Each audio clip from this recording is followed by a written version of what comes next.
mar kale iyo kulanti wanaagsan oo suuban saaxiibayaal soo dhawaada.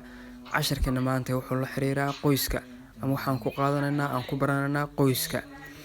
dhammaan waxa weeye qaybaha kala gedisan ee qoysku ka kooban yahay. maanta casharkeena waxa weeye hadaa la ku idmay aan ku qaadanaynaa markaan wada soconno. Gariiga markii la joogo saaxiibayaal, qoyska wuxuu yaqaanaan ikoyeniya. Ikoyeniya waxaan u yaqaanaan qoyska. Family oo English ayadana waa qoys. Sidoo kale gonis, erga gonisa waxay ka dhigantaa parents oo u taagan waalid. Pateras, father, abe, mitera, mother, hooyo. Adolfos, brother, walaal. Adelfi, sister, walaaley. luqada Gariiga markii la joogo, hadaa rabtid inaad tilmaantid wiil walaalkaaya, Adolfos baa leedahay. markaa rabtid inaad tilmaantid gabar ama inan walaashayana, Adelfi. ina fahanteen ma filaya. Babus, grandfather, awoowe. Yaya, grandmother, ayeeyo.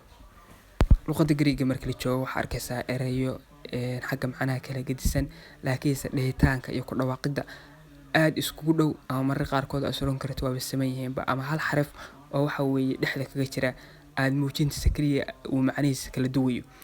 marka Gariiga markii la joogo kabaha boodka ah wuxuu yaqaanaan baabuujiya. hadda erigana anaga hadda aanu ku baranay baabuus anaga ku baranay. marka hadda markii labadooda isku fiirsho xogo Axmed aad inay iskugu dhihida ama macnaha ku dhawaaqida iskugu dhow yihiin. marka maalin baan anagu cashar ku jirnaa fasalkii ku jirnaa oo iskuulkii duruusti noo socoto. baawiil wadanka meel u dhishaa marka wuxuu rabaa baabuus oo ka dhigan awoowe. meeshu baabuus ka oran lahaa wuxuu ku yiri baabuujiya oo ka dhigan kabii boodka ahaa. macluumaadii aad bay ugu qosashay, sidoo kale ardayda ku doo camiratay. marka asna runtii aad buu wuxuu u dareemay macnaha xishood iyo yaxyax. marka mararka qaarkood waxa laga yaabaa maaragtay adoo isla sidaan wax u wanaaji inay kula siibato ama si kale isula ka rogto. marka hobseedkaas mararka qaarkood iska iman kara. marka insha Allah dhamaanteen si wada jira in maaragtay aan erayada wada fiirsano ma inoo wada filaya. saaxiibayaal iskana dulqaad xogaa shay ka dhaqan casharka ku soo dhextooray.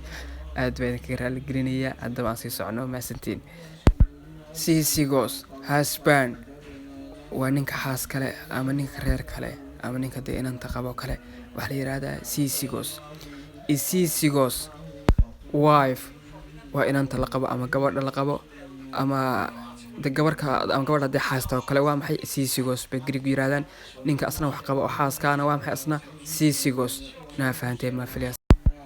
Andras, man, nin. Gineka, woman, naag.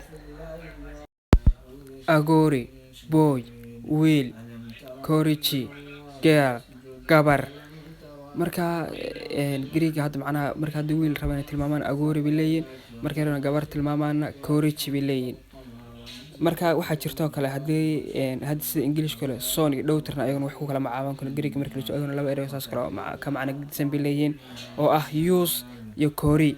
use macnaha wax ka dhiganta waa son oo wiil ah, iyo kori oo ka dhigan daughter oo gabar ah. marka laakiin waxa ka muhiimsan macnaha dib badan kuwana la isticmaala oo hadda meesha ku qoray oo ah maartay agori iyo korichi. marka saa u fahmo oo la socdo saaxiibayaal. badi, child, cunuga yarka weeyaan. moro, baby, kana waa ilmaha yarka asna. hadda ereyga kore ee badi oo ilmaha yar buu u taagan yahay. mararka qaarkood marka badiya kale hadii la yiraahdo, mararka qaarkoodna carruur badan wuu noqdaa. dad badan oo maartay aan la kala soconin rag iyo dumar isku jira wuu noqdaa. internet TikTok isticmaash mararka qaarkood aan aragtaan baa laga yaabaa dad Gariiga ka soo horbaxo dhahaya yaa saas badiya. marka macnahaas oo kalena uu yeelan karaa. saa u fahma saaxiibayaal. waana xaaji Yuusuf waxaan leeyahay marna guusha ka raajirina. salaamka ku tagay. assalaamu calaykum waraxmatullaahi tacaala wabarakaatuh.